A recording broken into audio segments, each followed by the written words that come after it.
Railway station پر معمول کی نسبت ذرا کم گہما گہمی تھی۔ ہر کوئی اپنے آپ میں مگن اپنی منزل کی طرف رواں دواں تھا۔ شام 4 بجے کا وقت تھا۔ ایسے میں جب اس نے لاہور کی سرزمین پر پاؤں رکھا تھا تو شعوری طور پر ہر سوچ کو پس پش ڈال کر ایک گہرا سانس خارج کرتے اندر کی ساری گھٹن آزاد فضاؤں کے سپرد کرنی چاہی تھی۔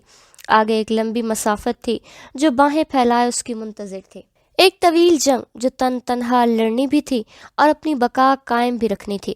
نئی جگہ، نئے لوگ اور سب سے بڑھ کر نیا رشتہ۔ سانسیں پھر سے بوجھل ہونے کو تھیں۔ ابھی تو ذہن کو پرانی بیڑوں سے آزاد کرنا تھا، نئے حالات سے مطابقت اختیار کرنی تھی۔ شل ہوئے اعصاب اور بالکل معاف ہوئے ذہن کے ساتھ یہ سب کیسے ہونا تھا وہ قطعی نہیں جانتا تھا، مگر ایک بات وہ اچھے سے جانتا تھا، وہ اب مڑ کر پیچھے نہیں دیکھے گا۔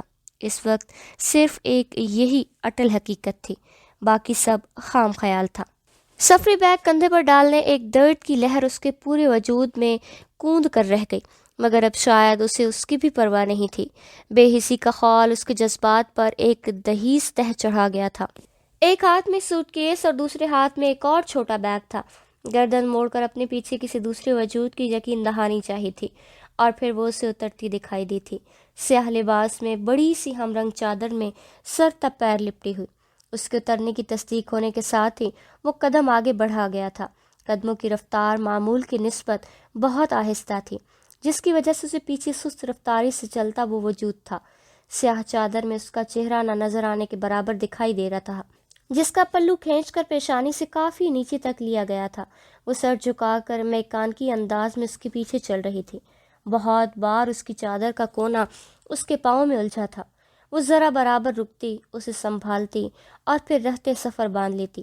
چلتے ہوئے کچھ دیر بعد وہ سر اٹھا کر اپنے آگے چل رہے شخص کی موجودگی کی تصدیق کرتی اور پھر سے تھوڑی سینے سے لگا دیتی۔ اس کے آگے چلتے شخص کا پہلا تاثر ایسا تھا کہ جو کوئی بھی ایک بار دیکھتا وہ پلٹ کر نظر ڈالنے پر مجبور ہو جاتا۔ بظاہر وہ ایک وجیح مرد تھا، مگر اس کا حلیہ کافی ابتر سا تھا، جس کے بعد کچھ دیکھنے والوں کی نظروں میں اس کے لیے شک اور کچھ کے ترہنم جنم لے رہے تھے۔ بلیو کلر کی جینز پر گرے بٹن والی شرٹ پہنے اس کے دائیں آنکھ کے نیچے نیل کا نشان تھا، جو اب سیاہی مائل سا ہو رہا تھا۔ نچلے ہونٹ کا پھٹا کونا اب کافی حد تک منمل ہو چکا تھا، وہیں اس کی ناک الگ سوجن کا شکار ہو رہی تھی۔ البتہ اس کا چہرہ ہر قسم کے تاثر سے پاک تھا۔ خوبصورت گھور سیاہ آنکھیں بالکل سپاٹ سی تھی، خالی خالی، ہر احساس سے عاری، منجمد، برفیلی سرد پن لیے ہوئے۔ چلتے ہوئے ایک دو بار کلی اس کی طرف بڑھے تھے، اپنی خدمات پیش کرنی چاہیں، مگر اس کے پھتریلے تاثرات کے ساتھ سرد مہر سی آواز میں ضرورت نہیں ہے کہ جواب کے بعد دوبارہ کسی نے اس کی طرف بڑھنے اور پوچھنے کی جسارت نہیں کی۔ باہر نکل کر ٹیکسی اسٹینڈ تک آتے ہوئے جو پہلی ٹیکسی میسر آئی، اسے ایڈریس سمجھا کر ڈرائیور کے ساتھ سامان ڈگی میں لوڈ کیا تھا۔ واپس مڑ کر گاڑی کا بیک ڈور کھولا، وہ چپ چاپ بیٹھ گئی۔ دروازہ بند کرتے خود وہ فرنٹ سیٹ سنبھال چکا تھا۔ گاڑی سٹارٹ ہوتی ہی وہ کسی گہری سوچ میں غرق باہر دوڑتے مناظر کو غائب دماغی سے دیکھ رہا تھا۔ 1 گھنٹے کے اس خاموش سفر کے بعد وہ اس متوسط درجے کی 7 منزلہ رہائشی فلیٹس پر مشتمل عمارت کے سامنے کھڑے تھے، جو اب ان کی منزل تھی۔ وہ ایک چھوٹا سا فلیٹ تھا، ایک بیڈ روم، ڈرائنگ روم کے علاوہ چھوٹا سا لیونگ ایریا اور اس سے ملحق اوپن کچن۔ اس وقت وہ بیڈ پر اکڑو کیفیت میں بیٹھی تھی۔ دروازے کی ذرا سی کھلی درز میں سے باہر ہو رہی بات چیت اس کے کانوں تک بھی سفر کر رہی تھی۔ یہ کیا حالت بنا رکھی ہے تم نے؟ سارم اسے دیکھ کر صحیح معنوں میں پریشان ہوا تھا، مگر اس کے ساتھ موجود دوسرے وجود کی وجہ سے استفسار نہیں کر پایا تھا۔ اب اس کے ساتھ صوفے پر بیٹھتے موقع میسر آیا تھا۔ 3 دن پہلے ایکسیڈنٹ ہو گیا تھا۔ طائرانہ نظروں سے فلیٹ کا جائزہ لیتے جب وہ بولا تو لب و لہجہ بہت بیگانگی لیے ہوئے تھا، جیسے بات کر رہا ہو۔ اوہو، کافی چوٹیں آئی ہیں، کچھ دن آرام کرتے، ابھی تو آفس جوائن کرنے میں 1 ہفتہ باقی ہے۔ اس کی حالت دیکھ کر اس نے مخلصانہ مشورہ دیا تھا۔ مجھے کسی بھی نئی جگہ ایڈجسٹ ہونے میں تھوڑا وقت لگتا ہے، تب تک گھر وغیرہ سیٹ بھی کرنا ہے اور نئے شہر کی آب و ہوا سے بھی دوستی کرنی ہے۔ اس کے سرسری سے انداز میں بتانے پر وہ سر ہلا گیا تھا، پھر اچانک کچھ یاد آیا تھا۔ اور یہ شادی والا حادثہ کب پیش آیا؟ مانا کہ ہم بہت زیادہ کنیکٹ میں نہیں رہتے، مگر مانا کہ ہم بہت زیادہ کانٹیکٹ میں نہیں رہتے، مگر جب تم جاب کے لیے کال کی تھی تب تو بتا ہی سکتے تھے۔ سارم نے اب کی بات گھورتے ہوئے اس کو لتاڑا تھا۔ وہ اس کا یونیورسٹی فیلو تھا، 2 سال پہلے لاہور کی ایک پرائیویٹ فرم میں جاب پر لگا تھا۔ کچھ ماہ پہلے اچانک ان کی ملاقات اس کی پنڈی آنے پر ہوئی تھی۔ تبھی طاہا سے بات چیت کے دوران اس نے اس کے ڈاکومنٹس اور کانٹیکٹ نمبر لیا تھا، اور اسی کی توسط سے اسے بھی اسی فرم میں اب جاب مل چکی تھی۔ طاہا نے ارد گرد سے نظریں ہٹا کر سارم کو عجیب بے تاثر نظروں سے دیکھا تھا۔ دل میں کہیں اس کے مذاق میں کہے حادثے کے لفظ نے ایک تیر سا پیوست کیا تھا، جس کی تکلیف کے اوسار تک کو چہرے کے خدوخال میں گھلنے کی اجازت طاہا ابراہیم نے خود کو نہیں دی تھی۔ دل کی حالت کے برعکس وہ ہلکا سا ہنس دیا۔ کچھ ہی وقت ہوا ہے، میرا ارادہ اکیلے آنے کا ہی تھا، پہلے خود سیٹل ہوتا پھر بلاتا، مگر اب اس حادثے نے سب پلان پر پانی پھیر دیا۔ گھر والوں نے کہا بیوی بھی ساتھ ہی لے کر جاؤ۔ اپنے حال کی طرف اشارہ کرتے ہوئے وہ بہت محظوظ ہوتے بتا رہا تھا۔ دلوں کی حالتوں کو اللہ تعالیٰ اگر صیغہ راز نہ رکھتا تو انسان کیسے کیسے اپنا بھرم کھوتا۔ اس احساس کو طاہا ابراہیم نے ان لمحوں میں بہت قریب سے محسوس کیا تھا۔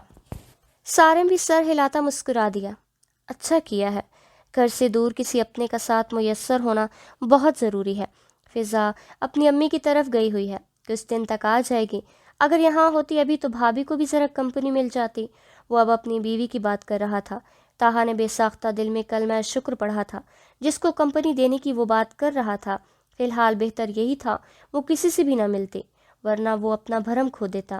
فلیٹ تو ٹھیک ہے نا؟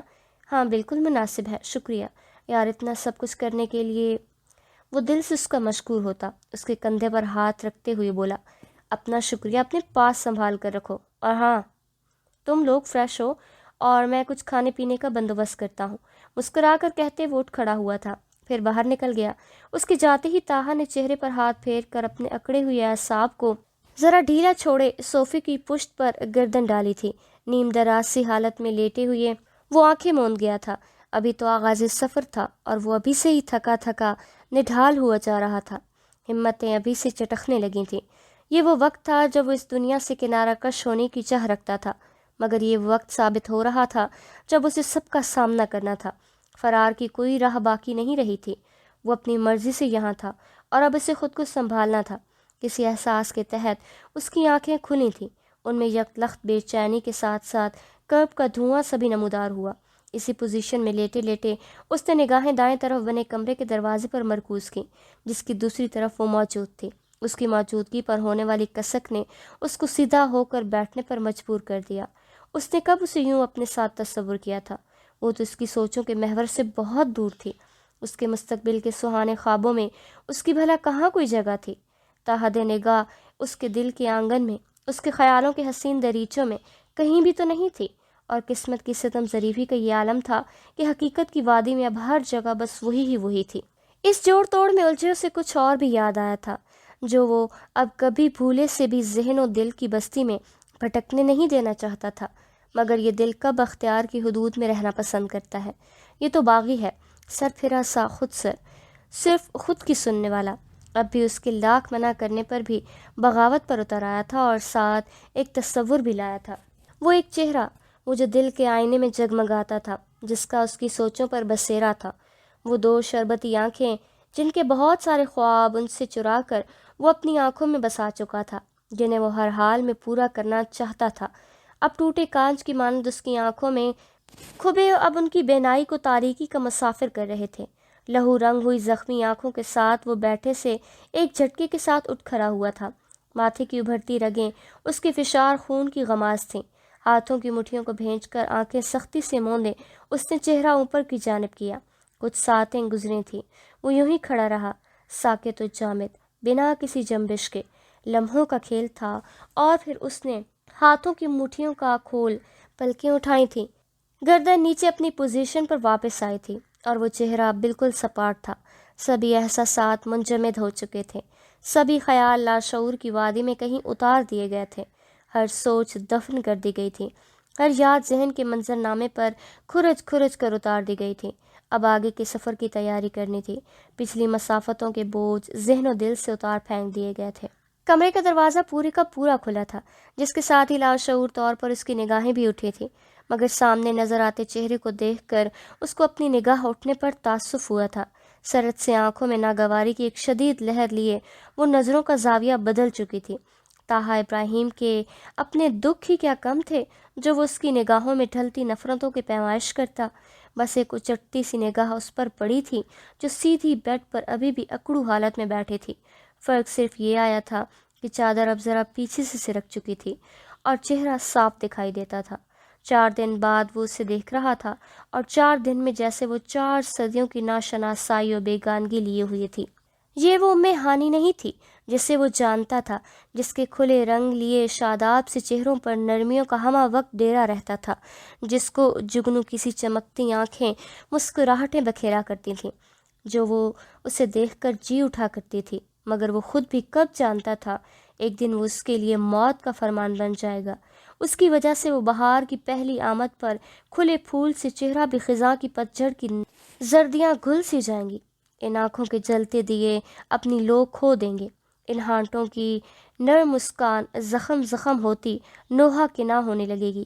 وہ معصوم سی کلی نصیب کی تیز آندھیوں کی زد میں آ کر کھلنے سے پہلے ہی ڈالی سے جدا ہو گئی تھی، اور یہ قصور بھی اس کے حصے میں آیا تھا۔ پہلے ہی کیا کم خسارے اس کی طاق میں تھے، جو اب یہ آگاہی بھی عذاب کی مانند اس پر مسلط ہو بیٹھی تھی۔ ہاتھ دروازے کی نوب پر سے ہٹنا بھول گیا تھا، سانسوں کی روانی کا راستہ معدوم سا ہو گیا تھا۔ وہ لمحے طاہا ابراہیم کے اعصاب پر بڑے بھاری ثابت ہوئے تھے۔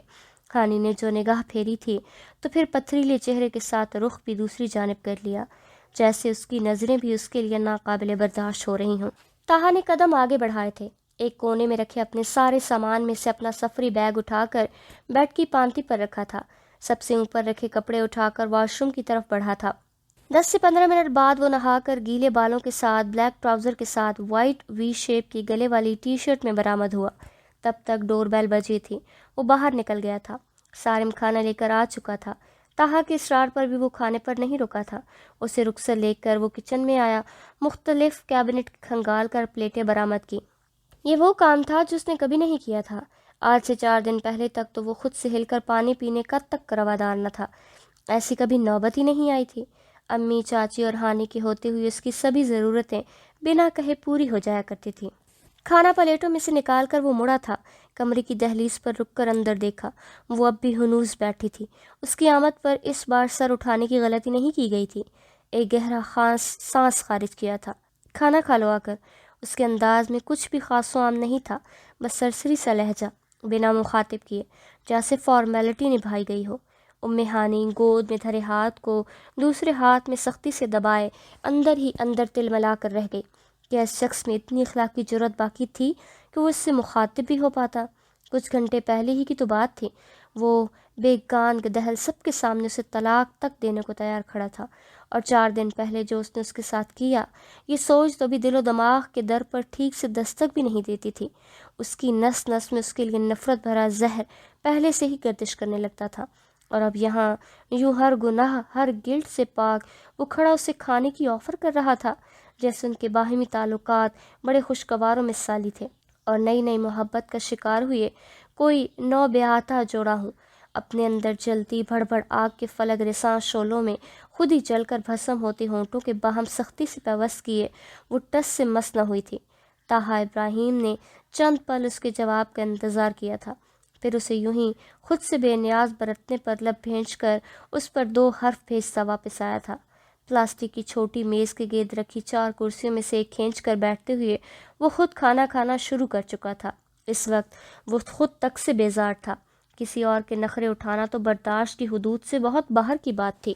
اتنے دنوں کے بعد ڈٹ کر کھانا کھایا تھا، چہرے پر ٹونڈنے سے بھی کسی اضطراب کی کوئی ایک لکیر بھی اس وقت دکھائی تک نہیں دے رہی تھی۔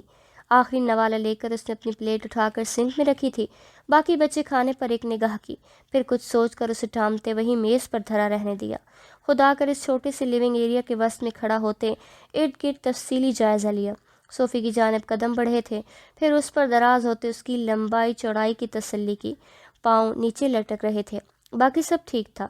اسی صوفے کو اپنا مسکن خیال کرتے ہوئے وہ کروٹ کے بل ٹانگیں ذرا سکیڑ کر اپنا ایک بازو سر کے نیچے اور دوسرا چہرے پر رکھ کر سونے کے لیے لیٹ چکا تھا۔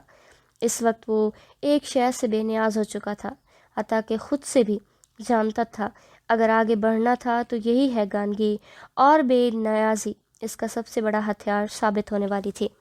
کتنی دیر گزر گئی تھی، رات گہری ہوتی جا رہی تھی، جس کا اندازہ اسے کمرے کی کھڑکی کے پار تیرتے گھپ اندھیرے سے ہو رہا تھا، جس میں جلتی مصنوعی روشنیاں اپنی بقا کی جنگ لڑ رہی تھیں۔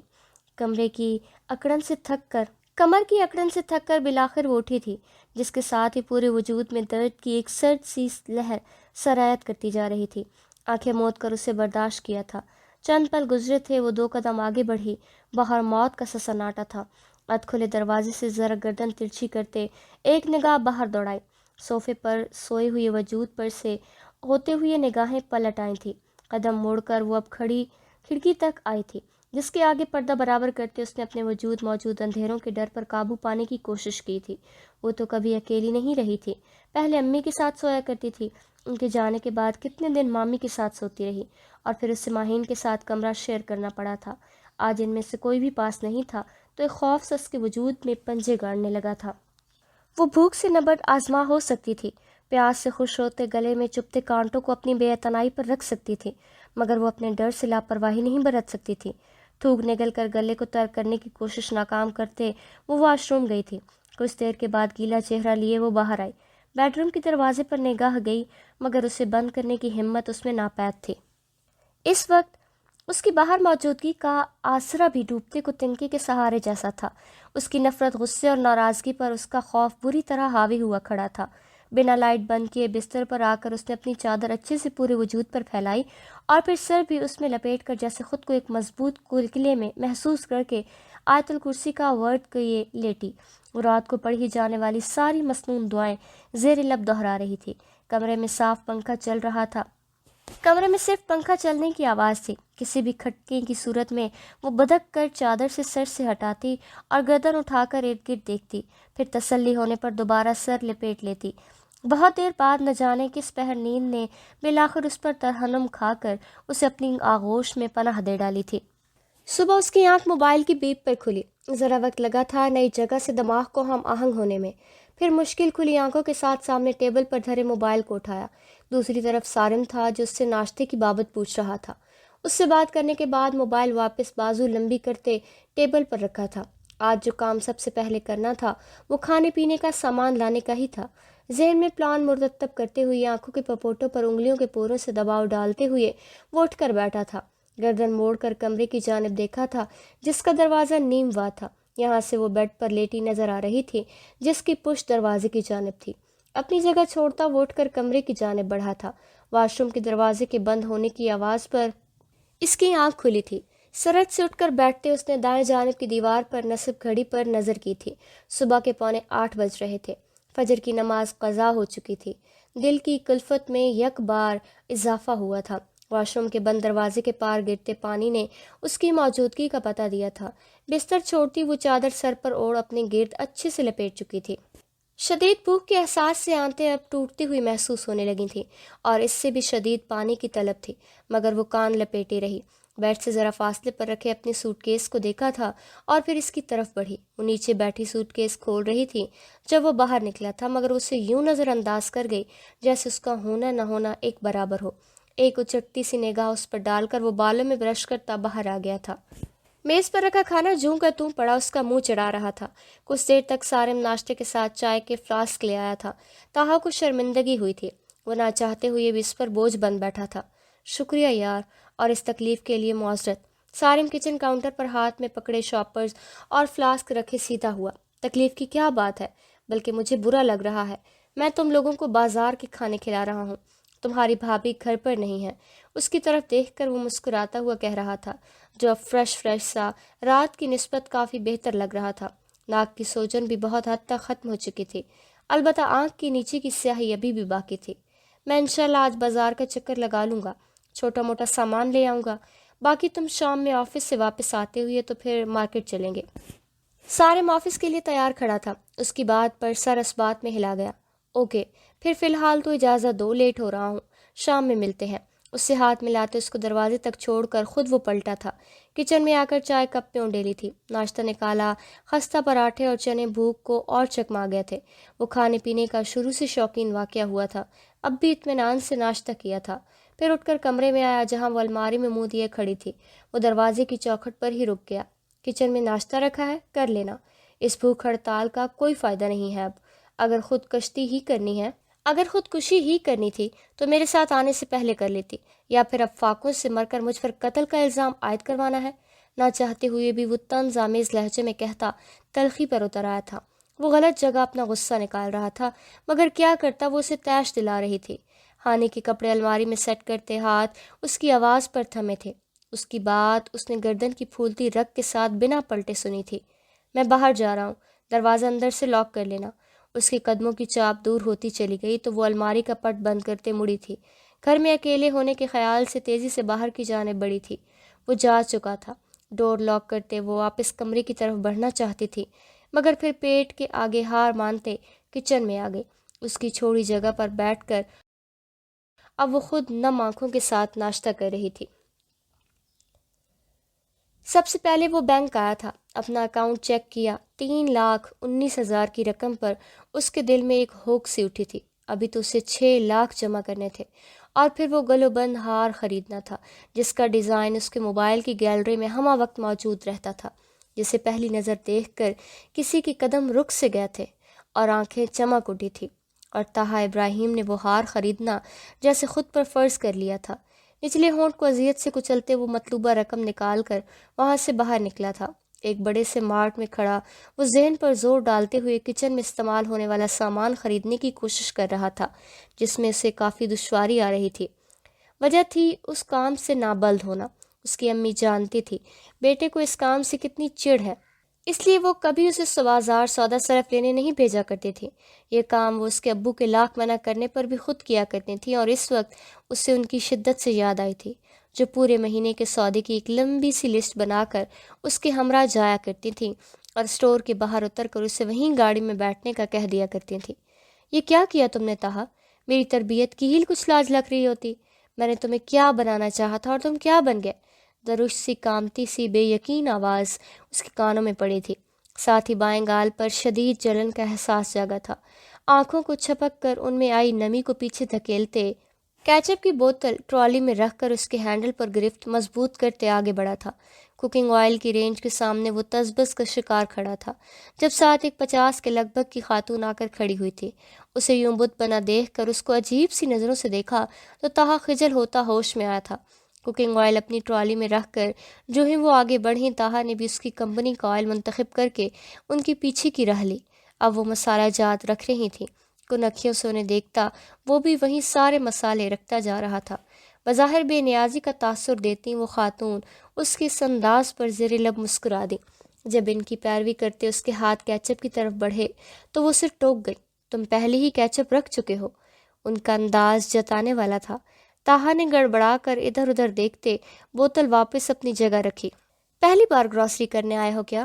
اب کی بار اس کی طرف دیکھ کر وہ نرمی سے مسکرا رہی تھی۔ دیکھنے میں بھلا بچہ لگتا تھا۔ وہ خفیف سا مسکراتا سر ہلا گیا۔ مجھے اندازہ ہو گیا تھا، تمہیں دیکھ کر یوں لگ رہا ہے جیسے کوئی بچہ کسی میلے میں کھو گیا ہو۔ وہ اسے ہنستے ہوئے چھیڑ رہی تھی۔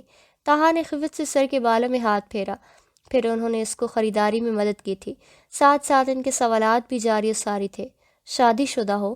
ان کے اس غیر متوقع سوال پر وہ ذرا کہ ذرا تھما، پھر سر اس بات میں ہلا دیا۔ تبھی، ورنہ ماؤں کو ایسے کہاں آج کل کے بچے سامان لا کر دیتے ہیں۔ ان کے جلے دل کے تبصرے پر وہ خاموش ہی رہا تھا۔ بیوی کو بھی ساتھ لے آتے؟ جب گروسری کی الف بے سے بھی ناواقف تھے تو وہ کوئی بہت جلد شناسائی کی حامی خاتون واقع ہوئی تھی۔ طاہا نے بے چارگی سے انہیں دیکھا جو اب دالیں رکھ رہی تھی۔ اس کی طبیعت خراب تھی۔ اس نے مدھم سی آواز میں اس بار کہا تو ان خاتون نے گہرا سانس خارج کیا۔ شکر ہے تم بول سکتے ہو، ورنہ اتنی دیر سے جو تم صرف سر ہلا رہے تھے مجھے خدشہ ہونے لگا تھا کہیں بولنے کی صلاحیت سے محروم ہی نہ ہو۔ بے ساختہ ان کے کہنے پر طاہا کی ہونٹوں پر مسکراہٹ بکھرتی چلی گئی تھی۔ پھر مزید 10 منٹ اور ان کے ساتھ خوار ہو کر اس نے سارا سامان پورا کیا تھا۔ ان کو تہہ دل سے شکریہ کرتے کاؤنٹر پر آیا۔ بل پے کر کے وہ مڑا تب تک وہ بھی کاؤنٹر پر آ گئی تھی۔ آنٹی مجھے کچھ مدد کر دیں۔ آنٹی میں کچھ مدد کر دوں؟ انہوں نے اس کی اتنی مدد کی تھی، اب یوں ہی نکل جانا اسے معیوب لگا تھا، جبکہ وہ اکیلی بھی تھی۔ نہیں بیٹا، باہر گاڑی میں میرا بیٹا بیٹھا ہے، ابھی کال کروں گی تو آ جائے گا، جیتے رہو، ہلکا سا ہنس کر کہتے وہ اس کا دل پھر سے بوجھل کر گئی تھی۔ پھیکی سی مسکان کے ساتھ ان کو اللہ حافظ کہتا وہ خود باہر کی طرف بڑھا تھا۔ پنڈی کے ایک متوسط علاقے کے اس 2 منزلہ گھر میں وہ صبح معمول سے ہٹ کر افسردہ سی اتری تھی۔ گھر کے اندر داخل ہونے پر بھی ایک ہو کا سا عالم برقرار تھا۔ ابراہیم سفید کرتا شلوار پہنے، سر پر ٹوپی رکھے، چہرے پر سجی چھوٹی چھوٹی داڑھی کو ہاتھ سے سنوارتے ہوئے اپنے کمرے سے نکل کر ڈائننگ ٹیبل تک آئے تھے۔ فائزہ چائے دے دو، آواز لگاتے وہ کرسی سنبھال چکے تھے۔ تھوڑی ہی دیر تک کچن سے سر پر سلیقے سے رکھے ہوئے دوپٹے کے ساتھ 45 کے لگ بھگ متناسب سی جسامت کی مالک فائزہ برآمد ہوئی تھی۔ ان کے ہاتھ میں ناشتے سے سجی ٹرے تھی۔ ابراہیم کے سامنے ناشتہ رکھتے وہ مڑنے کو تھیں جب وہ بول اٹھے، باقی سب کہاں ہیں؟ ناشتہ نہیں کرنا کیا؟ نارمل سے انداز میں پوچھتے ہوئے وہ ناشتے کی طرف متوجہ ہوئے تھے۔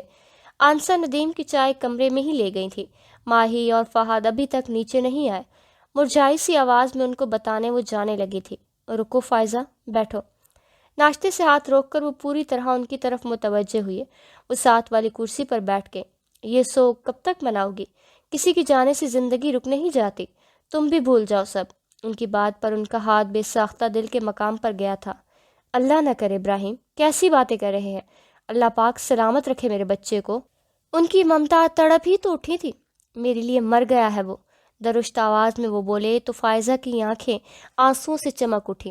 مت کہیں ایسا، میرا دل بند ہو جائے گا، اتنے ظالم مت بنے، بیٹا ہے آپ کا۔ گردن نفی میں ہلاتے ہوئے التجا کر گئیں۔ اسی بات کا تو دکھ ہے فائزہ، وہ میرا بیٹا تھا مگر پھر بھی میرے سر میں خاک ڈال گیا۔ وہ ایسا کیسے کر گیا؟ اسے ہم پر ذرا رحم نہیں آیا۔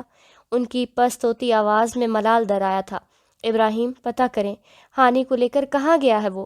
میرا دل بیٹھا جا رہا ہے، پتہ نہیں میرے بچے کس حال میں ہوں گے۔ انہیں یوں نرم پڑتے دیکھ وہ ان کے بازو پر اپنا ہاتھ رکھے رو پڑی تھی۔ ابراہیم نے چہرہ اٹھا کر ان کی طرف دیکھا تھا۔ ان کی آنکھوں میں سختی نے اپنی جگہ بنائی تھی۔ جہاں بھی ہوں، جس بھی حال میں ہوں، یہ ان کا مسئلہ ہے، ہمارا اس سے کوئی سروکار نہیں۔ آج کے بعد اس گھر میں ان کا نام نہیں لیا جائے گا۔ دو ٹوک انداز میں وہ کہتے نوالا توڑنے لگے تھے۔ تاہا کے لیے نہ سہی، ہانی کے لیے ہی دل کو تھوڑا بڑا کر لیں ابراہیم۔ انہوں نے اب بھی ہمت نہیں ہاری تھی، ڈرتے ڈرتے آخری کوشش کی تھی۔ شاید جان عزیز بن ماں کے بھانجی کے نام پر ہی ان کا پتھر ہوا دل پگھل جائے۔ منہ کی طرف نوالا لے جاتا ہاتھ رکا تھا، پھر واپس پلٹ آیا۔ اس دربدری کو اس نے خود چنا ہے، اس نے خود اس کے ساتھ جانے کا فیصلہ کیا تھا۔ میری مرضی کے بغیر وہ اس کے ساتھ گئی ہے، مجھ پر اس نے اسے ترجیح دی ہے۔ یہ اس کی اپنی غلطی ہے، اور انسان کو جلد یا بدیر اپنی غلطیوں کا بھگتان بھگتنا پڑتا ہے، یہی قدرت کا قانون ہے۔ ایک غلطی آدم و حوا سے بھی ہوئی تھی، جس کی سزا انہیں بھی دی گئی تھی۔ ہم تو پھر عام سے بھی عام تر ہیں، اٹل لہجے میں کہتے وہ اٹھ کر وہاں سے چلے گئے۔ ناشتہ جوں کا توں رکھا ٹھنڈا ہو چکا تھا۔ پچھلے کچھ دنوں سے اس گھر کا ناشتہ، ہر کھانا یوں ہی ٹھنڈا ہو جایا کرتا تھا یا پھر ادھورا رہ جایا کرتا تھا۔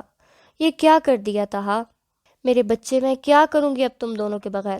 دونوں بازوں کی کوہنیاں میز کی سطح پر ٹکائے وہ اپنا سر ہاتھوں میں گرائے پھوٹ پھوٹ کر رو دی تھیں۔ شام تک وہ بنا کہے وہ خود ہی اپنے حجرے سے باہر نکل آئی تھی۔ کاؤنٹر پر سودا سلف یوں ہی رکھا ہوا تھا۔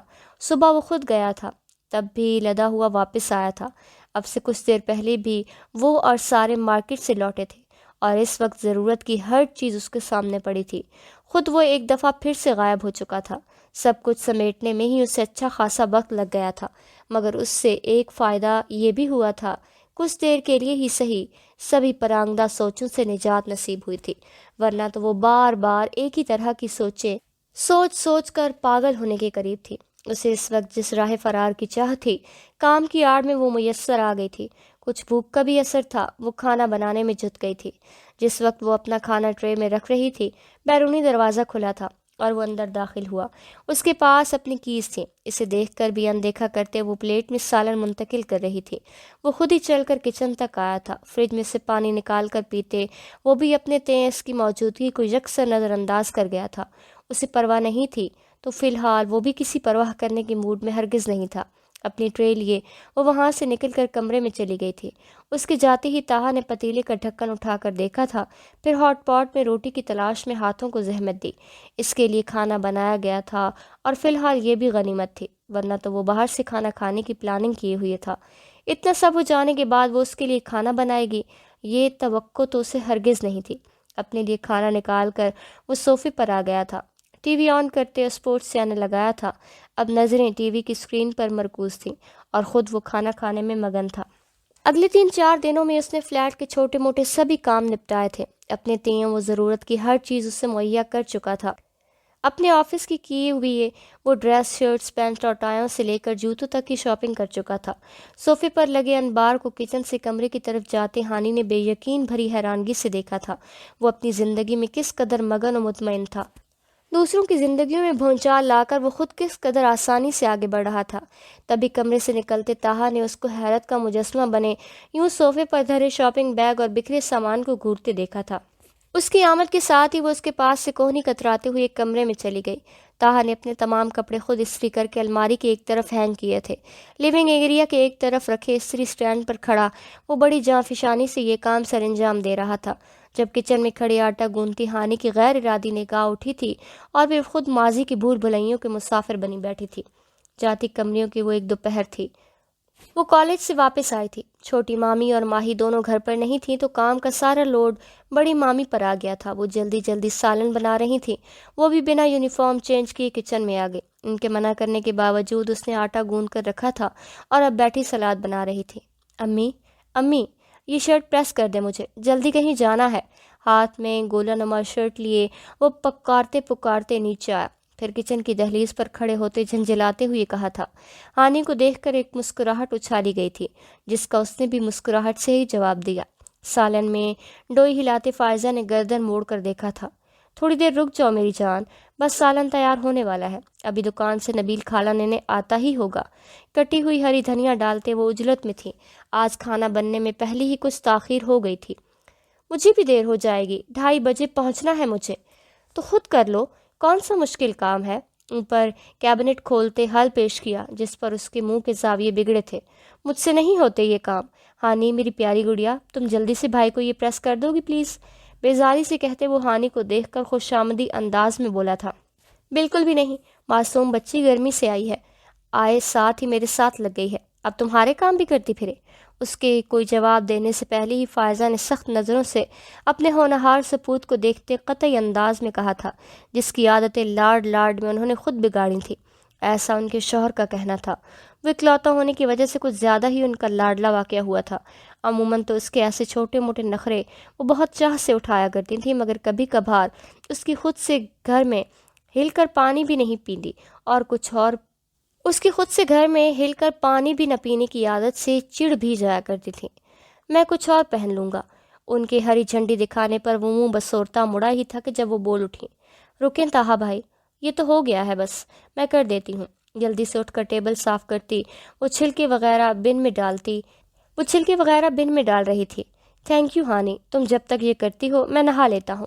جلدی سے شرٹ کرسی پر رکھتے ہوئے خود وہ باہر نکلا تھا۔ کھانا کھا کر جانا، ایسے ہی نہ نکل جانا۔ توے کے نیچے آگ جلاتے فائزہ اونچی آواز میں کہا تھا۔ پریشر کوکر کی سیٹی بجی تھی، جس کے ساتھ ہی وہ چونک کر ہال میں واپس آئی تھی۔ استری کا پلگ نکلا ہوا تھا اور خود وہ کہیں نظر نہیں آ رہا تھا، یقیناً کمرے میں کپڑے ہینگ کرنے گیا تھا۔ آٹا گوندھ کر ایک سائڈ پر رکھتے خود وہ ہاتھ نل کے نیچے دھو رہی تھی۔ اس وقت آنکھوں میں ہونے والی جلن زیادہ تھی یا دل کی جلن، وہ اندازہ نہیں کر پائی تھی۔ یہ رکھ لو، ضرورت پڑ سکتی ہے۔ رات وہ کچن سمیٹ کر کمرے کی طرف بڑھنے لگی تھی کہ جب وہ اس کا راستہ روکے کھڑا تھا، ہاتھ میں پکڑا باکس اس کی طرف بڑھا رہا تھا۔ ہانی نے ناسمجھی سے اسے دیکھا، پھر اس کے ہاتھ میں موجود ڈبے کو۔ وہ موبائل کا باکس تھا۔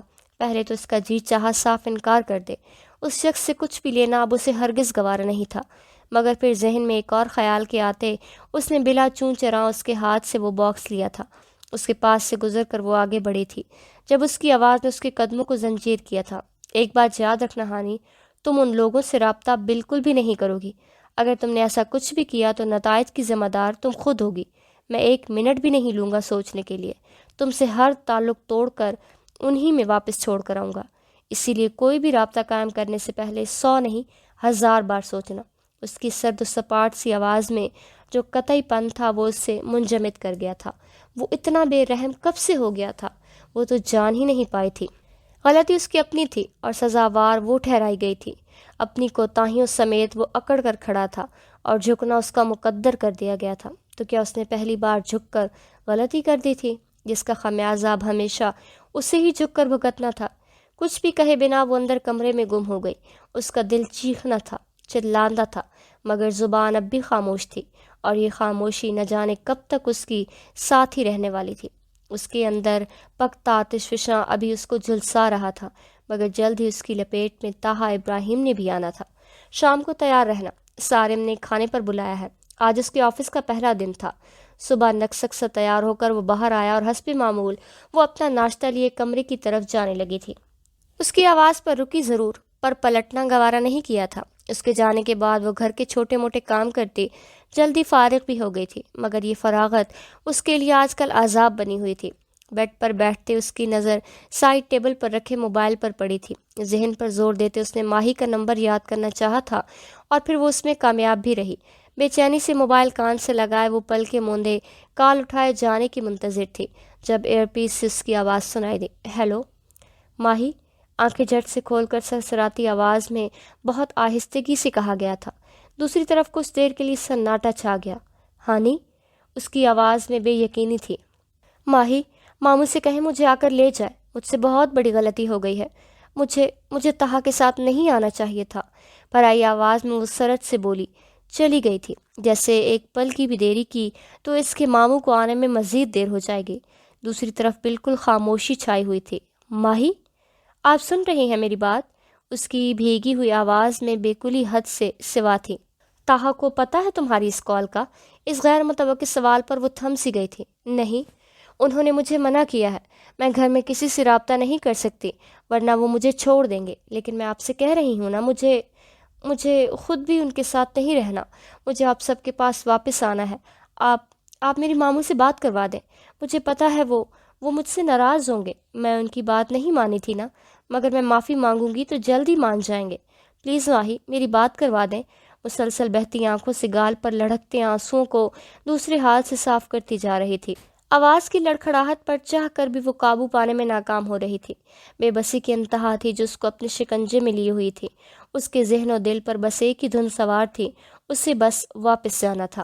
میری بات سنو ہانی، اس کی آواز پر وہ سانس تک ساکن کر گئی تھی۔ اگر طاہا نہیں چاہتا تو فی الحال کسی سے بھی رابطہ مت کرو، جذباتی ہو کر مت سوچو۔ اگر اس نے تمہیں چھوڑ دیا تو کیا کرو گی تم؟ بدنامی کا ایک اور ٹیکہ اپنے ماتھے پر سجا لینا گوارا کرو گی تم؟ ہو سکتا ہے تمہیں ابھی میری بات سمجھ نہ لگے، مگر یہی صحیح ہوگا۔ جو پہلے ہی برا ہو چکا اس کا دکھ سب کو ہے، مگر مزید کچھ بھی غلط ہو اس بار، شاید جو نقصان ہو وہ ناقابل تلافی ہو۔ تایا جان بہت غصے میں ہے، وہ تم سے بات نہیں کریں گے۔ گھر میں کسی کو تم دونوں کا نام تک لینے کی اجازت نہیں، مگر تم فکر مت کرو، کچھ وقت لگے گا، ان کا غصہ ٹھنڈا ہوگا تو پھر سب ٹھیک ہو جائے گا۔ لیکن ابھی اگر انہیں تمہاری کال کا معلوم ہوا تو وہ اور بھی زیادہ غصہ ہوں گے۔ تو مجھے آئندہ کال مت کرنا، میں تایا جان کو مزید کوئی دکھ نہیں پہنچا سکتی۔ افسردگی سے کہتے دوسری طرف سے لائن ڈسکنیکٹ کر دی گئی تھی۔ ہیلو ماہی، دوسری طرف سے چھایا گہرا سکوت اسے مایوس لوٹا گیا تھا۔ موبائل ہاتھ میں سختی سے پکڑ اس نے نیچے کیا تھا۔ مجدگی سے سر سرہانے پر ڈالتے وہ روتی چلی گئی تھی۔ اس وقت یہ وہ واحد کام تھا جو وہ کر سکتی تھی۔ زندگی میں یک لخت گھٹن اور اندھیرے کا احساس مزید بڑھ سا گیا تھا۔ شام کو وہ اسے واپسی پر تیار ملی تھی، حالانکہ اسے تیاری کہنا سراسر غلط بیانی تھی، مگر پھر بھی صاف ستھرے استری شدہ شلوار قمیض میں کسی بھی آرائش و زیبائش سے میرا چہرہ وہ باہر صوفے پر بیٹھی ہوئی تھی۔ فریش ہو کر کپڑے چینج کرتے جب وہ خوشبو میں بسا باہر نکلا تو نگاہ اس کے چہرے پر گئی تھی جو اسے کچھ مترونم سی لگی تھی، اور پھر اس کی آنکھیں اٹھا کر اسے دیکھنے پر اسے شک پر یقین کی مہر ثبت ہو گئی تھی۔ گلابی پن لیے وہ بلوری آنکھیں اس کے دن بھر کے شغل کا پتہ دے رہی تھیں۔ اسے دیکھ کر سرت سے نظروں کا زاویہ بدلا گیا تھا۔ لب باہم پیوست کیے اس نے خود کو کچھ بھی سخت کہنے سے باز رکھا تھا۔ آتے ہوئے راستے میں سے پیک کروائے کیک کو اٹھا کر جب وہ نکلنے لگا تو ایک بار اسے باور کروانا ہرگز نہیں بھولا تھا۔ کہاں براہ مہربانی جھوٹی ہی صحیح مسکراہٹ چہرے پر سجا لینا، غموں کا چلتا پھرتا اشتہار بننے کی ضرورت نہیں ہے۔ بنا براہ راست مخاطب کیے طنز آمیز لہجے میں کہے جانے پر ہانی نے سلگ کر اپنے آگے چلتے شخص کی پشت کو گھورا تھا۔ فلیٹ لاک کرتے وہ آگے پیچھے وہاں سے نکلے تھے۔ سارم کا فلیٹ دوسری بلڈنگ میں تھا۔ ہانی 9 دن بعد اس فلیٹ سے باہر نکلی تھی۔ کمپاؤنڈ کے آگے بنے گراؤنڈ میں کھیلتے بچوں کو دیکھتے وہ سست روی سے چل رہی تھی۔ اتنے دنوں بعد کھلے آسمان کو دیکھنا اور کھلی فضا میں سانس لینا تنے ہوئی اعصاب پر اچھا تاثر چھوڑ رہے تھے۔ ان کا پرتپاک استقبال کیا گیا تھا۔ طاہر سارم کے ساتھ ڈرائنگ روم میں بیٹھا تھا جبکہ ہانی فضا کے ساتھ ٹی وی لاؤنج میں آ گئی تھی۔ انہیں کولڈ ڈرنک سرو کرتے وہ خود بھی ہانی کے ساتھ آ بیٹھی۔ ان کا 8-9 ماہ کا ایک بیٹا تھا جسے اس وقت فضا نے گود میں اٹھا رکھا تھا۔ اپنے منہ میں ہاتھ ڈالے بہت غور سے وہ اس کا جائزہ لے رہا تھا۔ مجھے تو جیسے ہی سارم نے بتایا کہ ان کے دوست ماما بیوی آئے ہیں تو بہت ہی خوشی ہوئی۔ اچھا ہے، تھوڑی کمپنی مجھے بھی مل جائے گی۔ فضا 23-24 سالہ خوش شکل و مزاج لڑکی تھی۔ ہانی نے فقط مسکرانے پر اکتفا کیا۔ تمہاری آنکھیں اتنی سرخ کیوں ہو رہی ہیں؟ طبیعت ٹھیک ہے؟ نئی جگہ ہے تو ابھی ٹھیک سے ایڈجسٹ نہیں کر پائی، پھر گھر والوں سے پہلی بار اتنی دور آئی ہوں تو ہوم سکنس کا بھی شکار ہوں، اس لیے شاید طبیعت کچھ بوجھل سی ہے۔ کافی تفصیل سے جواب دیتے اس نے مسکراتے ہوئے اسے مطمئن کرنا چاہا۔ فضا سر ہلا گئی۔ ایسا ہی ہوتا ہے، میں بھی جب پہلی بار آئی تھی تو لگتا تھا پاگل ہو جاؤں گی۔ پرے پرے گھر سے آؤ تو اکیلے رہنا اور بھی مشکل لگتا ہے، پھر عارض صاحب آ گیا تو اب انہی سے ہی فرصت نہیں ملتی، فضا نے کہتے ساتھ ہی جھک کر بیٹے کا گال چوما تھا۔ چھوٹے عارض ہانی کی توجہ کھینچ چکا تھا۔ یہاں آنے سے پہلے اسے تلقین کی گئی تھی جھوٹ موٹ ہی صحیح مسکرانے کی، مگر اسے ننھے فرشتے نے اس کی دقت آسان کر دی۔ اس کے چہرے پر اتنے دنوں بعد مسکراہٹ اپنی چھپ دکھائی دی تھی۔ آپ کا بیٹا بہت پیارا ہے ماشاءاللہ، اپنی ماما پر گیا ہے اسی لیے؟ فضا کی شرارت بھرے انداز پر وہ دھیمے سے سر میں ہنستی تھی۔ اس میں تو کوئی شک نہیں، آپ خود بھی بہت پیاری ہیں، اس نے کھلے دل سے تعریف کی تھی۔ اتنے دنوں بعد کسی کا ساتھ نصیب ہوا تھا۔ فلیٹ میں اکیلے رہ رہ کر دل ہولنے لگا تھا۔ شکریہ ہانی، تم خود بھی بہت پیاری ہو ماشاءاللہ۔